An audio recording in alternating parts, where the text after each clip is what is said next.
I'm Sarai. And I'm Haley. And this is Seamwork Radio.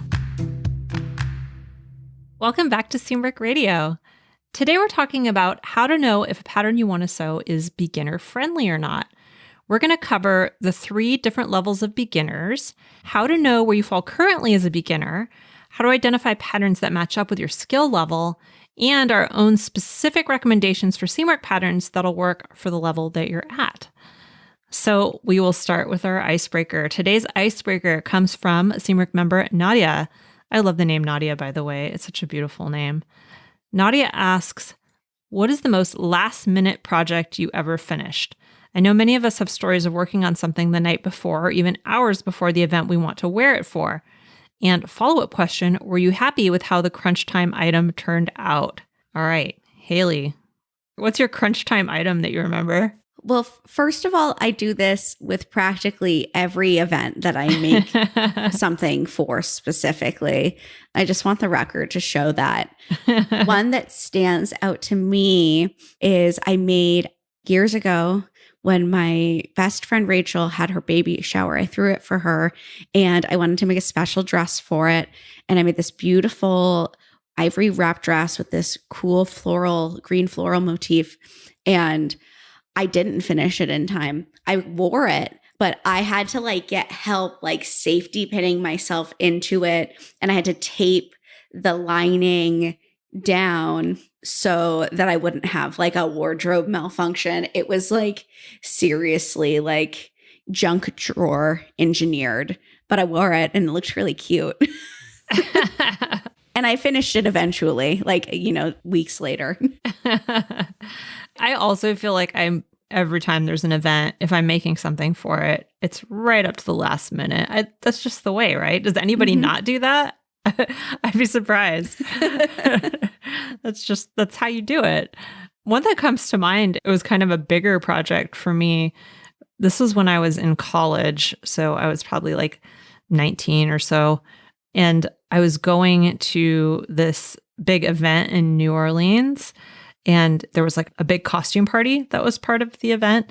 And so I was making this very elaborate dress. At the time, I was really into, well, I wouldn't say really into, but I was kind of into learning how to do historical garments and some historical costuming.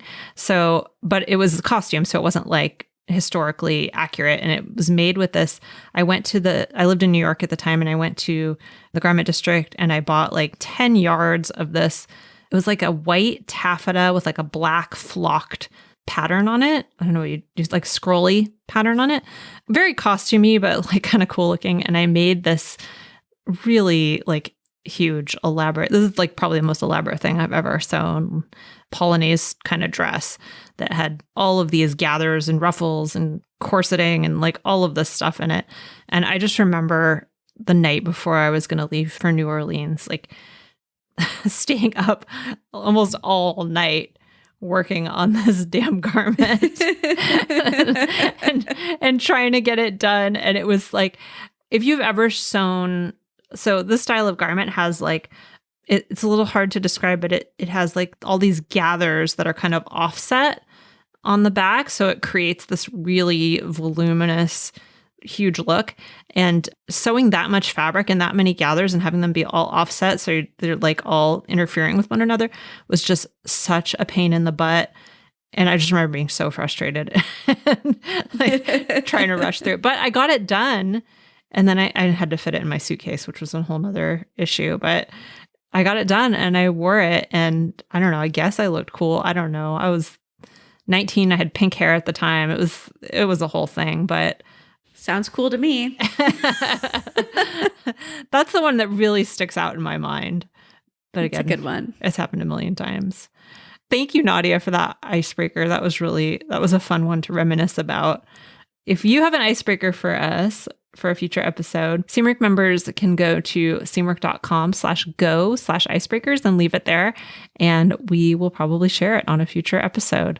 So thanks again, Nadia. Okay, so getting back to our topic for today, which is how can you tell if a pattern is beginner friendly? I think when you're a beginner, it can be really hard to know which patterns are appropriate for you.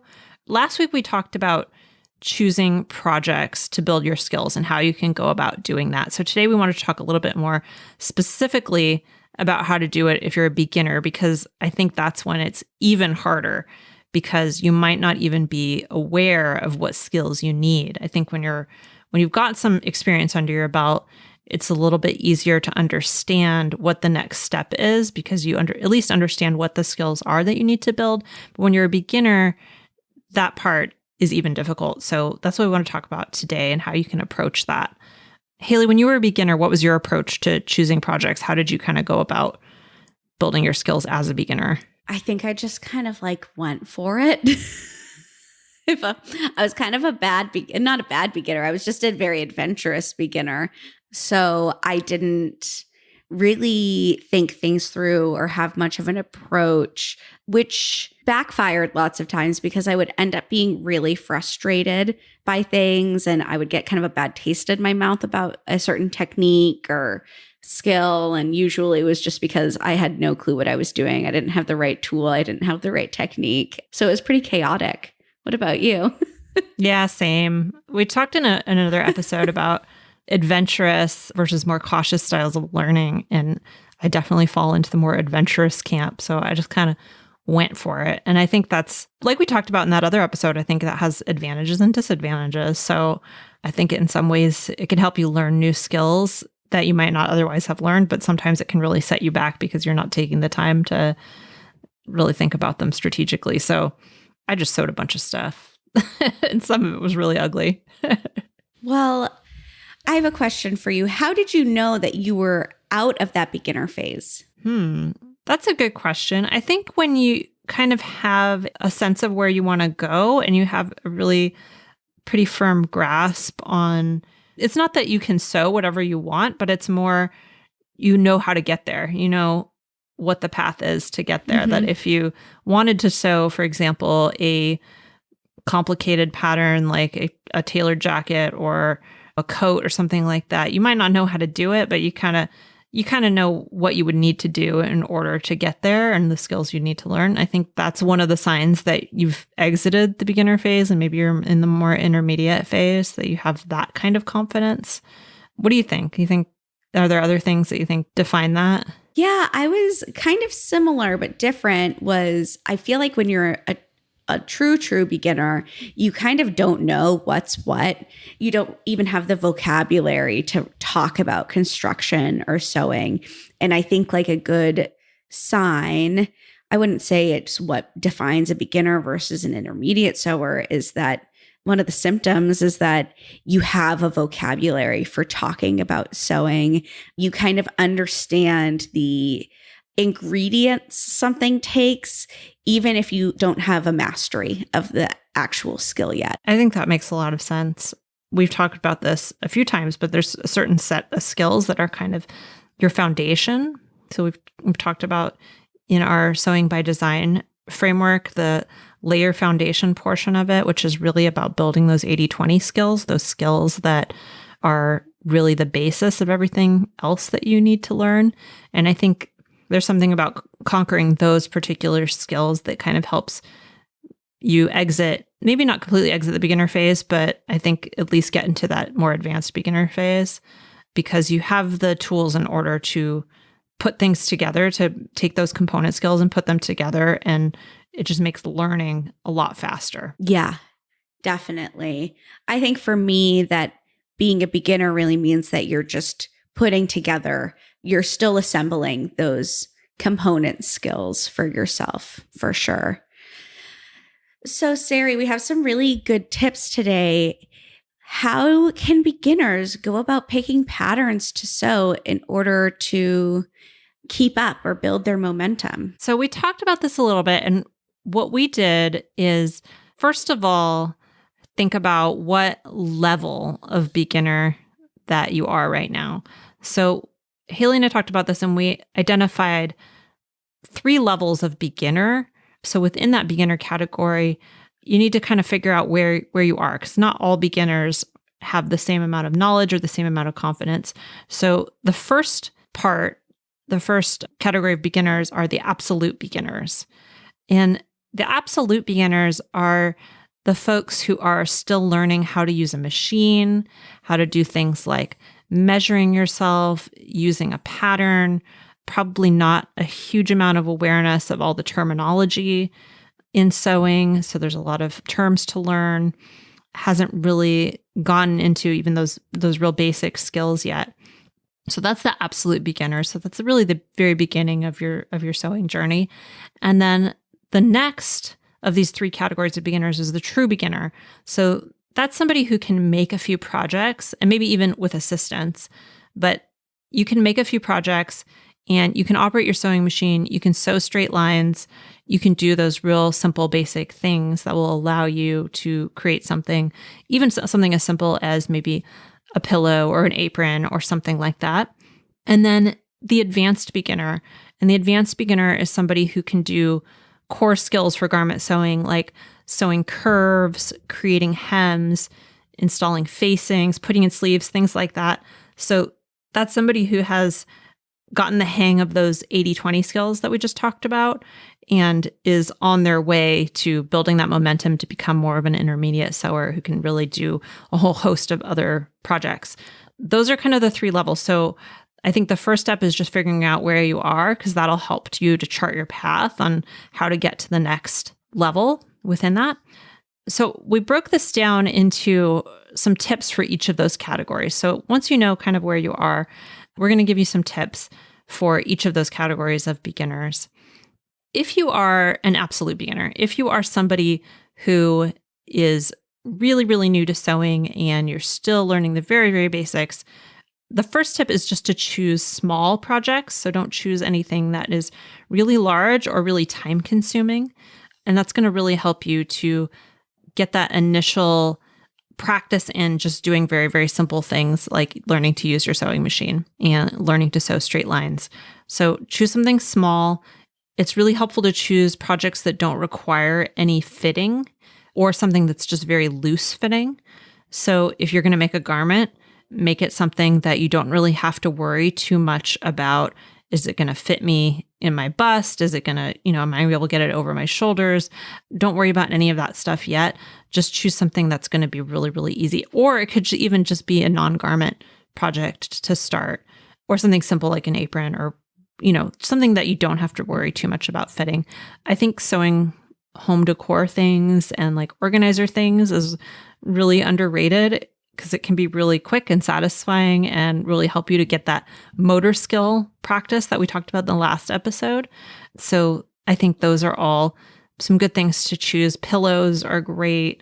Napkins, even if you want cloth napkins to replace paper napkins in your home, tea towels, things like that. It doesn't sound exciting, but you can use you can use really cool fabrics, beautiful linens, or really cool prints. So it's still fun and it's still something that you're going to get a lot of use out of. So that's a really, really good place to start. But if you do want to make garments, something that's loose, something that is not fitted is going to be your best bet. So Haley, if you're going to recommend some patterns for them to try out, what would you recommend for these absolute beginners? Absolutely. So again, I would probably stress, I think that non-garments are really great for your first couple projects. So the first pattern I'm going to recommend is the Ollie grocery set.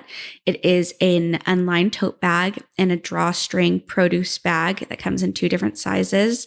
I think that this is really great for practicing those straight lines, practicing some pressing. It's a really great project. Something even smaller would be the James glasses case. And this is just a simple glasses case that you can use for your sunglasses, for your readers, whatever spectacles you put on your eyeballs. The James glasses case is really great. And I think that I'm probably biased, but it's super cute. I named it after my brother.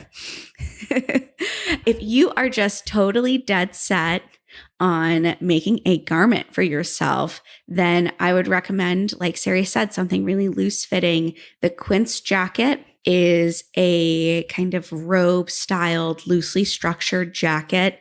Comes in a couple different lengths. So you get to play with some design options, and there's lots of mix and match aspects like pockets and a tie belt that you can leave on or take off to kind of customize. That is really great. Definitely a more involved project for our absolute beginners, but great if you're feeling up for a challenge. The Madhu top is also wonderful. It has elastic. The neckline, it's a little crop top, has kind of a peasant style to it with a beautiful scoop neckline, and it's fitted with elastic. So you don't really have to overthink any of the fitting. You just have to let the elastic do all the work for you. So it has an elasticized neckline, sleeve cuff, and hem. And it's really cute and kind of 70s inspired and just really kind of accidentally great for absolute beginners. Those are all great choices. So moving on to our true beginners. So that's the next category. So these are the folks who maybe have done a little bit of sewing, have done some projects, and just want to practice some new skills. So projects that introduce 1 to 3 new skills are great. We talked about this in the last episode, so I'd give that a listen if you haven't already. But things that introduce 1 to 3 new skills, no more than that, are a great way to kind of slowly and intentionally build skills over time. Again, choosing projects with mostly more loose, relaxed shapes are great. You can also introduce a little bit more shaping now and kind of get the hang of how shaping works, how things like darts work, and get a little bit more of a feel for that. I think it's a great idea to return to skills that have challenged you in the past. So if you've made a couple projects and there's something in particular that you found challenging, maybe it was sewing a curve or sewing a corner or something along those lines, finding a project that's going to let you practice that skill is really helpful. And another thing you can do is revisiting projects that you've already made, but trying them in a new fabric. So if there is something that you've made and you understand how it's put together, you understand the skills involved, but you want to try something that's a little bit more difficult to sew so that you can get a hang of working with some different types of fabrics, that's another great way to build your skills. So it doesn't have to necessarily be the pattern. It can also be the fabric that introduces a little bit of variability into your sewing. So what are some ideas for patterns that a true beginner can sew, Haley? We have a lot of really good options for true beginners in our catalog. First, I would recommend the Georgia dress. Georgia is a shift style dress, and it has darts, a set-in sleeve, and neckline facing, which are going to be the skills you're going to be practicing a little bit there. Another option for a different style dress with a little bit different silhouette would be benning. Benning is a midi length dress with a tiered skirt, a cut-on sleeve, and a V neckline. So you're going to be, again, practicing darts here and a neckline facing, but you're going to get to play with some gathers and mastering that skill. Another pattern I really like would be Joss, the Joss pants. These are an elasticized pull-on woven pant.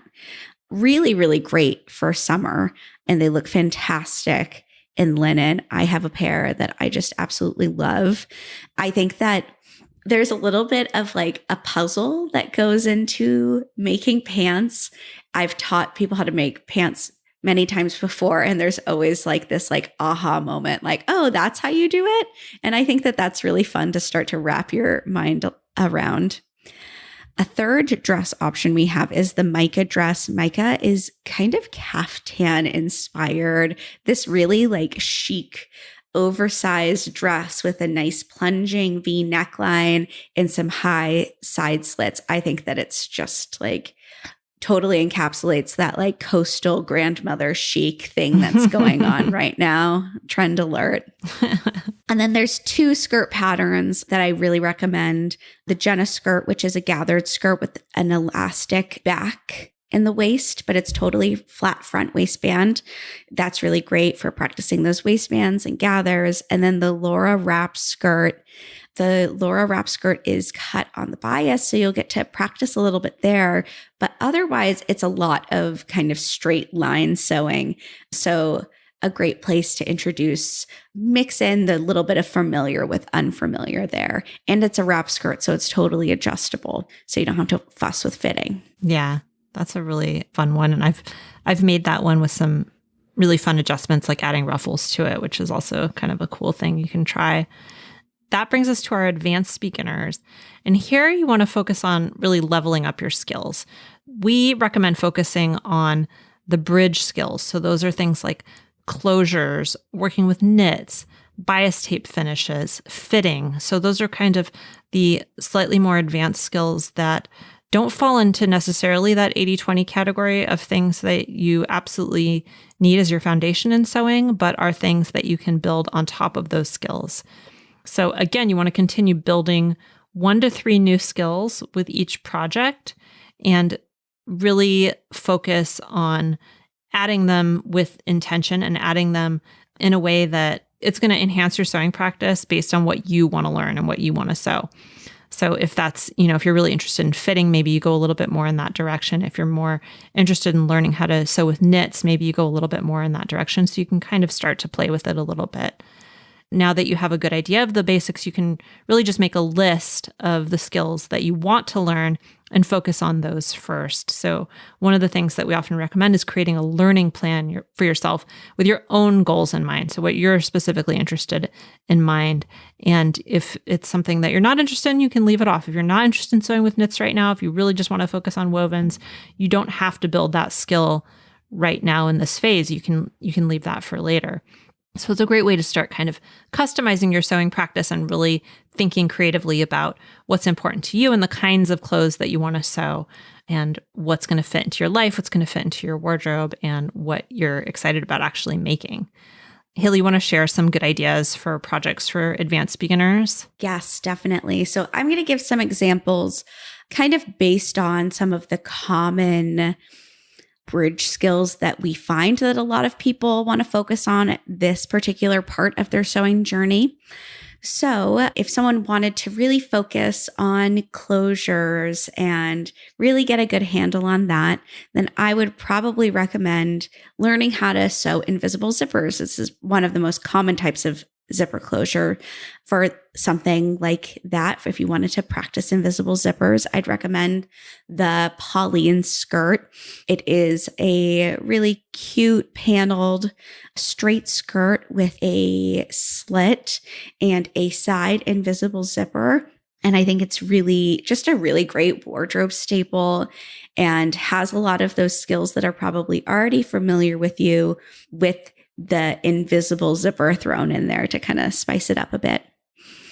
If you are curious about learning how to work with knits, then I would recommend making a t-shirt. I think a t-shirt is a great first knitwear project because you'll be learning how to do knitwear construction and finishes, a couple different kinds of finishes. For t-shirts, I love our Ryan tee, which has a gender expansive drafting, meaning that we fit it on both male and female bodied people, or the Orlando tee, which is a really fit kind of femme t-shirt with short cap sleeves and a really cute scoop neckline.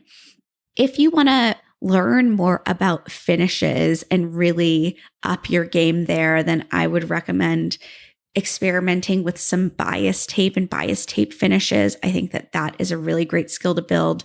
The bow top is a great kind of boxy, oversized top, really fantastic silhouette on that. And it has a bias faced neckline. And that's one of those skills I think sometimes people recommend people just jump into, but it's a little bit challenging to make it look really great and really professional. So I think that's a great one for more advanced beginners to work on. Lastly, if you are really wanting to explore buttons, then I would recommend something like the Natalie top. Is a button-up top that has a really cute little notch collar and short sleeves, or the Sawyer skirt, which is an A-line skirt with princess seams and buttons up the center front.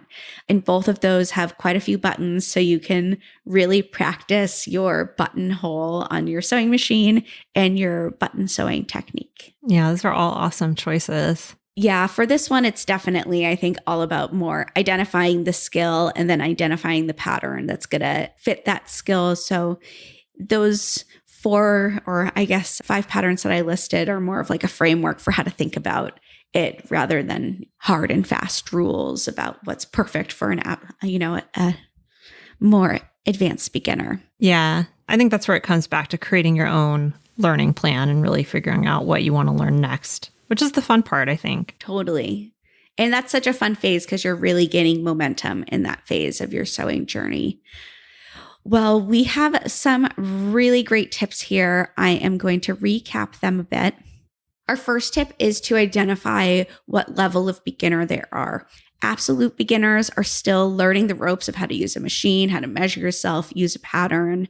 True beginners can make a few projects, even if that's with some assistance. They can operate a machine, they can sew some straight lines.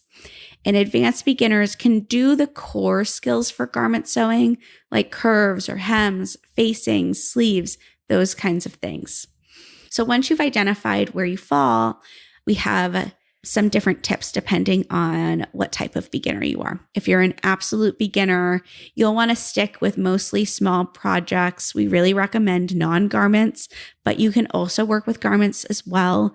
You'll just want to choose ones that don't require any fitting or are really, really loose fitting. For true beginners, we recommend picking projects that introduce 1 to 3 new skills. You can listen to our last podcast episode for more on that.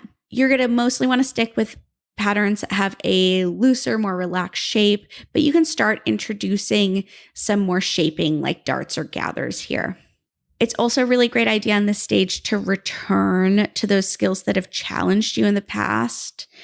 Let's say gathers were really tough. Try another project with gathers in them. You can also revisit projects that you've already made and had some success with, but try them in new fabrics so you can start to build your experience with different types of fabric. If you are an advanced beginner, we really recommend focusing on leveling up those sewing skills and focusing on the bridge skills like closures, knits, different kinds of finishes, fitting. These are the kinds of things that are really going to catapult you forward into that intermediate level. You can continue building these skills using that 1 to 3 new skill principle that we've talked a little bit about. And now that you have a kind of a good idea of the basics, make a list of the skills you want to learn and really start to create a learning plan for yourself. This is a really exciting phase to be in. So even though there's a little bit less structure in what we're recommending, I think that's the fun in it, is that you get to really explore your own personal direction. And if you want to make a really great pattern for our absolute beginners, we recommend our quince robe, which happens also to be a total freebie. You can download the quince jacket pattern for free. It's really, really easy. It's a versatile robe style jacket. It has 2 lengths, mix and match design details for up to 15 design variations. You can make it in like a huge variety of fabrics, and it's really one of our most popular patterns. You can download it at seamwork.com/go/quince. And if you liked this episode, please leave us a review. You can give us, some stars, 5 stars. That'd be cool. Leave us a review. Let us know how you like it. We really enjoy reading them, but also it helps other people who are interested in sewing and want to listen to us chat about it to find us. And you can also follow us on YouTube at Seamwork Video and on Instagram at Seamwork. And if you'd like to join Seamwork and become part of our private community, plus get access to hundreds of sewing patterns and a ton of sew along classes, podcast listeners get 50% off. And that is a lifetime discount when they join at seamwork.com/go/podcast50. So that is 50% off for as long as you maintain your membership, which is a stellar deal. So just go to seamwork.com/go/podcast50. And that is all we have for you today. All right. We'll see you next week. I'm Sarai. And I'm Haley. And this is Seamwork Radio. Seamwork Radio is brought to you by the team at Seamwork. Seamwork's an online community that supports you in creating a wardrobe that feels right for you. When you join us at Seamwork, you become part of our private community of makers, and you also get access to monthly sew-along classes, a library of over 200 sewing patterns, and tons of great resources to help guide you through the sewing adventure that you choose. podcast listeners can get half off a Seamwork Unlimited membership, which means you can download as many of those 200 plus patterns as you want at any time, and our community will be there to guide and support you. If you'd like to join us for half off, just visit seamwork.com/go/podcast50. You can also find us on Instagram at Seamwork, or visit our YouTube channel, which is called Seamwork Video. We love hearing from you, so let us know if there's a topic or a personal story that you'd like us to cover. Thanks for listening to Seamwork Radio.